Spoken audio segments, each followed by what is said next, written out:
It's time for you to stop using the F word. I don't care who you are, whether you are a student, whether you are a CEO, whether you're an employee, entrepreneur. Stop using the F word because I know that you use the F word all of the time.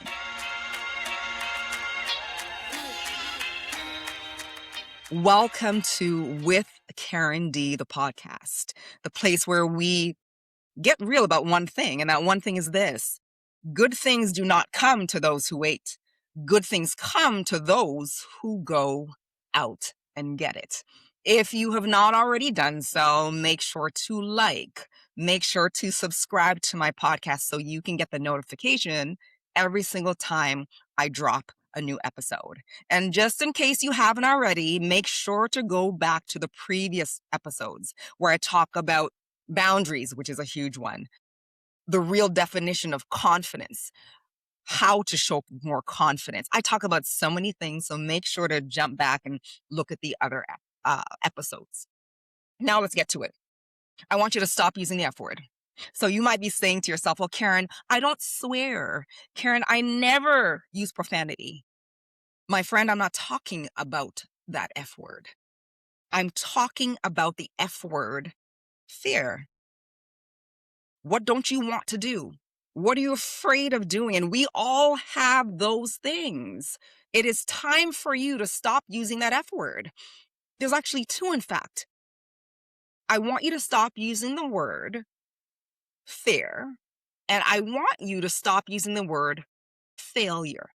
Now, this episode is for you if you've been holding back from taking action in a certain area of your life. If you have your life all figured out and you don't experience any fear at any time, my friends, get off my podcast.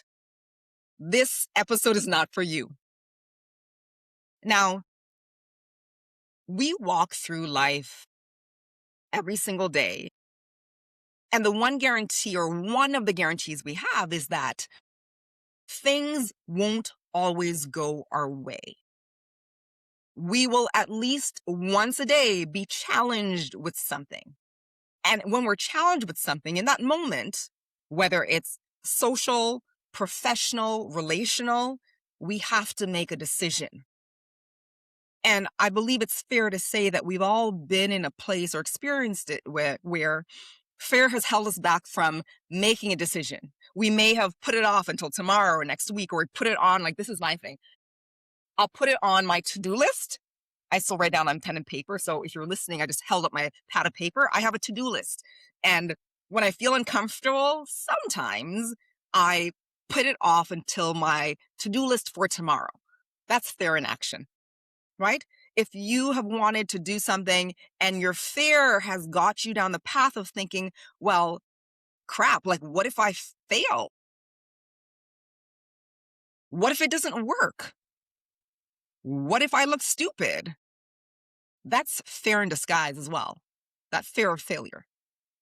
I want to give you some tools as to how you can stop using those F words, and some tools to use if you decide that you're tired of fear and failure, or the fear of failure stopping you or sabotaging you from moving forwards and doing what you really want to do.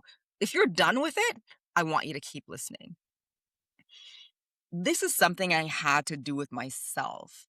I remember when I started speaking and I started coaching, the industry that I was in. So I started as a senior executive communication coach, senior executive public speaking coach. And at that time, I was a lot younger than my peers, I'll call it competitors in the industry. I'm going to be real. Remember, this is real talk on this podcast. They were all white men. They're all Caucasian men, right? And people did not expect, based on how I look. So if you're listening to the podcast and you haven't seen me yet, I am a Black female. And depending on how I wear my hair, it might be in twists, it might be in braids, or it just might be out. And I have shorter natural hair. But I was not. This is coming from people who were judging me ahead of time. I did not appear to be a senior executive public speaking coach. So I was always questioned. I was always judged. People always asked me if I was the assistant. People always asked me about my qualifications. And there was a time where I had a really big client and they hired me because they were referred by someone else. And I remember getting ready to go into their office. And to get into their office, I had to go through 3 security checkpoints. And while I can't name who the client was because of NDAs, 3 security checkpoints. A metal detector, I had to have my purse run through, and my laptop case run through that, just like when you're at the airport, and it goes through that metal detector where they can see, not metal detector, that machine where they can see absolutely everything in your bag down to the lip gloss and my lip liner. 3 security checkpoints. And as I went through each checkpoint, I was getting more afraid by the moment. I was already hired. I was already paid in full, a beautiful hefty fee. And as I walked in, I was like, holy crap, like what if what if I'm not good enough? They hired me. What if I'm not good enough? And my head got fueled and filled and consumed with what ifs. Like, what if it doesn't work? What if I look stupid? What if? That whole fear of failure. And as I went through that last security checkpoint, and after the 3 security checkpoints, that was when I got access to the elevator where another security person followed me up to the floor to see my client. But nonetheless, I was in that elevator and it was a very high floor. So we're in the elevator for a moment. And I had to say to myself, Karen, stop this crap. And this is what I ask you to consider to do, because this is what I had to do for myself. And I continually have to do from time to time, because building this muscle takes time. And even when you build the muscle to conquer the word fear and failure, you're going to have to check yourself every now and then. Here's what I did. In that elevator, I switched my F word. That's what I did. I reset it. I shifted it. I moved it from fear and failure and I replaced it with focus and forward movement. And that helped me reset how I was thinking about this entire situation. When I let go of the word and I replaced the word fear and failure with focus and forward movement, I was able to shut my mind down and reset it and ask myself, well, Karen, what are you focusing on right now? Karen, what are the facts about this situation? And the facts were this. The facts are this. You are fully experienced. You've got receipts. You've got so much proof with the people, individuals, professionals, C-suite executives, celebrities that you have worked with already and who are shining in the world, whether they're on TV, whether they're in a classroom, whether they're in a boardroom, whether they're the actual host of a TV show, whether they're the superintendent. I was already helping people. I had already helped people. And when I looked at the facts of the situation and I focused on that, my fear started to dissipate because I chose what I focused on. And the next thing that I asked myself was this: what one forward movement can you make to ensure that you stay in this state of empowerment? And it was to focus on the facts. And here's what I'm saying to you. If you find moments where you are filled with fear and you're not taking action and you really want to, and you know you want to, and this might be an occasion or a situation where it's the 5th time you're going through it, I want you to change your freaking F word. Change it from fear and failure and replace it to focus, fact, forward movement. So what am I focusing? Ask yourself, what am I focusing on right now? What are the facts of the situation? I want you to get out of your feelings. Because when we look at the facts, we have to let go of our feelings. So was I feeling nervous? Yes. Did it matter? No. Because I can still be nervous and know my stuff. You see, I can feel nervous and still be a kick-ass public speaking coach. And that was true. And I knew it. So when I focused on the fact of the good that I do in the world, my expertise, and my ability to help individuals feel more comfortable in their own skin so they could show up with more confidence, I was like, Karen, you got this. You see, you can't fail because you know what you're doing. And the forward movement that I was taking was choosing to focus on what I did well. And that's the power that we have, that we often give over to this mindset of what's not going to work and fear. And sometimes we give over our power to the external environment, and that's people judging us. And remember, I gave you the example of going to see that client. I was just thinking of judgment as well. I had to take back my power, and I want you to take back your power. Change your freaking F word. What are you focusing on? What are the facts? And what forward movement will you take? Even if it's one movement, and that one movement, that one action step can simply be a way of thinking.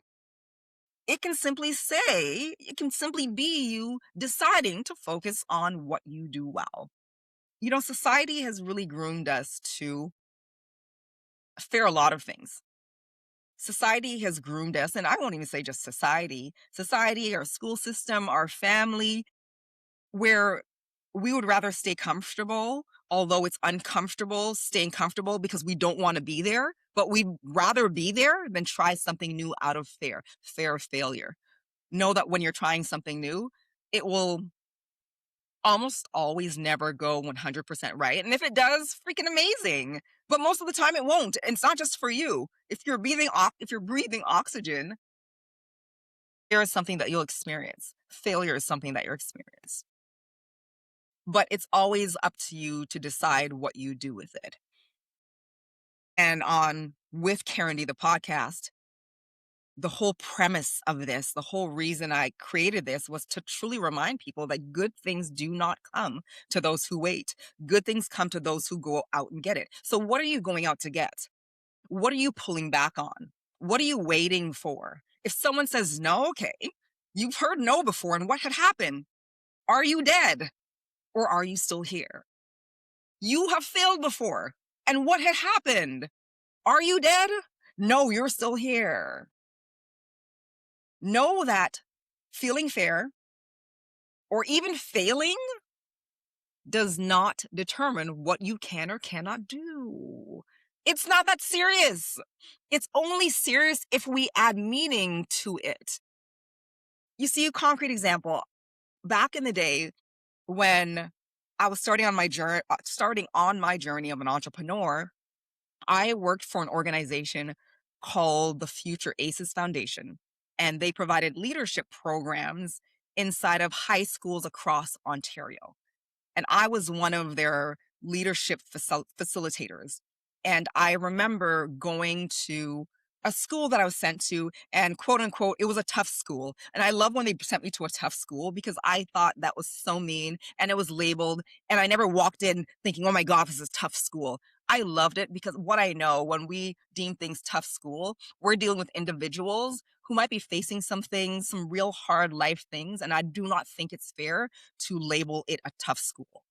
So I remember going into this quote unquote tough school and meeting some of the most incredible young human beings I've ever met because I hadn't labeled them yet. And we were having a conversation around exams that they had gone through. And one of the young people shared that they failed their math test and they sucked at math. And I reminded them, and we had I think that whole session, I was usually there for a period, which was anywhere between 35 to 45 minutes. We had this big conversation that I'll share here about redefining what failure means. And because they failed this math test, they told me they sucked at math, school sucked. They didn't want to go to any of the other classes. And I paused them and I said, listen, here's what you're actually doing. I have listened to you for the past 3 minutes. Tell me about you failing the math test. And here's the facts. I want you to get out of your feelings. Here are the facts. You failed one test. Failing one exam, it wasn't a test, it was an exam, does not determine your worth. Does it feel crappy? Yes, you're human. But it does not determine the course of your life. It is one exam. Be careful around the meaning you add to one experience in your life. This was an hour of your life, an hour exam. You got the results, you failed. This does not mean you're a failure. The fact of the matter is that you failed the one exam. You are not a failure. We have to start dissociating who we are as a person from our experiences, more so from our negative experiences. Just think about that. If that young person, and many young people, or many of us right now, that's just an example, as adults, we don't get the job. we think we shouldn't be a manager, or we think we're not worthy of that job. No, you had one interview and you didn't get one job. That doesn't dictate, that doesn't impact who you are as a person unless you allow it to. And that's what I want you to reconsider. What meaning are you adding to experiences that you have? And I want you to start dissociating who you are, and who you are is a decision from what's happening to you. So although when I was reaching out for business as a senior executive public speaking coach that covers verbal and nonverbal communication and helping people become more impactful, I got some no's. Some individuals didn't want to work with me, but it didn't mean that I sucked. I had to redefine it and remind myself that I'm not a fit for everyone, and that's okay. But when I find that person, and as people find me, and as I reach out and I get yeses, I know who I'm a fit for. So those closed doors, those emails that didn't get opened, those conversations that got dropped and I received radio silence did not determine who I was in the world, and does not determine who you are in the world. I want you to take back ownership of what you choose to believe about yourselves, my friend. And as you go through this process, and it is a process, and it's not going to happen overnight, from changing your F word from fear and failure to focus, to forward movement, to facts, know that your worth is your responsibility. You don't have to win to be worthy. You don't have to have a lot of dollars or zeros in your account to be worthy. You are worthy beyond dollars and cents. Just because you are a contributing member of society, there's no one like you in the world. Remind yourself of that. There's no one else like you in the world, even if you are a twin or a triplet. By that virtue alone, you're so valuable and so priceless. My friends, as I close out this episode, I remind you that good things don't come to those who wait. Good things come to those who go out and get it. And here's my ask to you. How do you shift from that experience of fear? How do you get over your fear? I want you to comment down below and let me know, did this episode hit home? How do you deal with fear and failure? I can't wait to see. My friends, as I close out today, remember, you're enough. Your self-worth is a choice. And don't leave the power in someone else's hand to remind you of how worthy you are right now.